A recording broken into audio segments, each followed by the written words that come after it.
بسم اللہ الرحمن الرحیم۔ السلام علیکم۔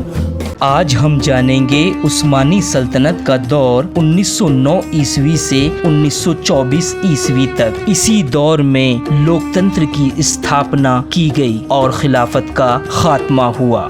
دراصل دوسری بار سمویدھان کی بحالی کے بعد 14 اپریل 1909 عیسوی میں راجدھانی استانبول کے ایک گٹ نے شہر کے فوجی دستوں کو ساتھ ملا کر سمویدھان آدھارت حکومت کے خلاف بغاوت کر دی اور شریعت کی حکمرانی کی مانگ رکھی، لیکن محمود شوکت پاشا نے اس بغاوت کو جلد ہی دبا دیا اور سلطان عبدالحمید کو بغاوت کا الزام لگا کر حکومت سے برخاست کر دیا اور اس کی جگہ اس کے بھائی رشاد کو 1909 عیسوی میں بادشاہ مقرر کر دیا گیا۔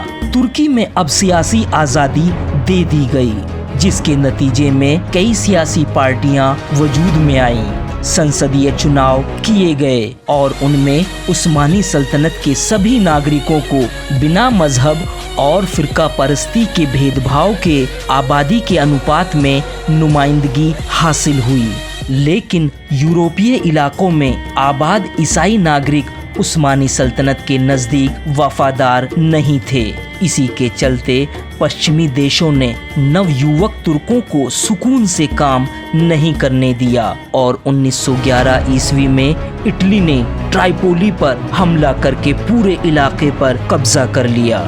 اس کے بعد بلکان کی جنگ 1912 سے 1913 تک جاری رہی، جس میں یونان، سربیا اور بلغیریا نے ایک ساتھ مل کر ترکوں کے خلاف جنگ لڑی، جس کے نتیجے میں یورپی ادھیکرت علاقے عثمانیوں کے ہاتھوں سے نکل گئے۔ ابھی بلکان کی جنگ ختم ہی ہوئی تھی اور پہلی عالمی جنگ کی شروعات ہو جاتی ہے۔ اس میں عثمانی ترک جرمنی کا ساتھ دیتے ہوئے 4 سال تک روس، برٹین اور فرانس کی متحد فوج کا مقابلہ کرتے ہیں۔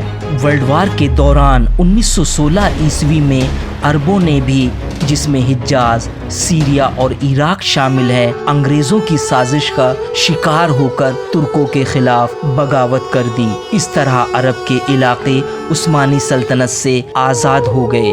ورلڈ وار کے دوران جرمنی کے ہتھیار ڈال دینے کے بعد ترکوں کو بھی ہتھیار ڈالنے پڑے۔ 30 اکتوبر 1918 عیسوی میں جنگ بند ہو جاتی ہے۔ انور پاشا، طلعت پاشا اور جمال پاشا، جو ترکوں کو عالمی جنگ میں شامل کرنے کے ذمہ دار تھے، انہوں نے گٹھ بندھن دیشوں کی ناگوار شرطوں کو قبول نہیں کیا اور ترکی سے باہر چلے گئے۔ انور پاشا ترکستان کی آزادی کی جدوجہد کرتے ہوئے شہید ہو جاتا ہے اور طلعت پاشا برلن میں اور جمال پاشا طفلس میں آرمینی راشٹروادیوں کی گولیوں کا نشانہ بن جاتے ہیں۔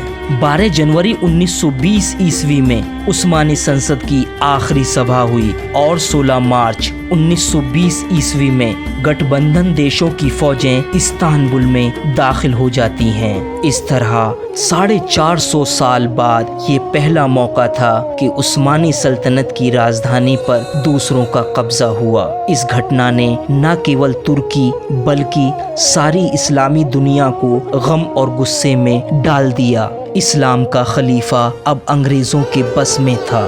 گٹھ بندھن طاقت ترکی کو ٹکڑے ٹکڑے کر دینا چاہتی تھی، لیکن اسی بیچ اناطولیہ میں مصطفیٰ کمال کی نمائندگی میں آزادی کی جنگ کی شروعات ہو گئی اور 1922 کے آخر میں ترکوں نے سبھی دشمنوں کو اناطولیہ سے باہر نکال دیا۔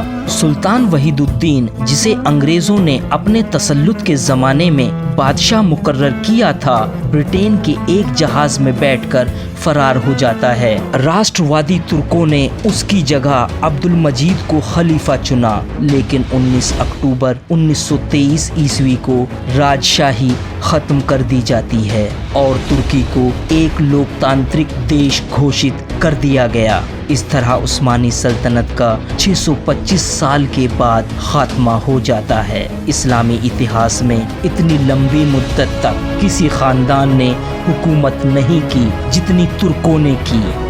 دوسروں تک اس ویڈیو کو پہنچانے کے لیے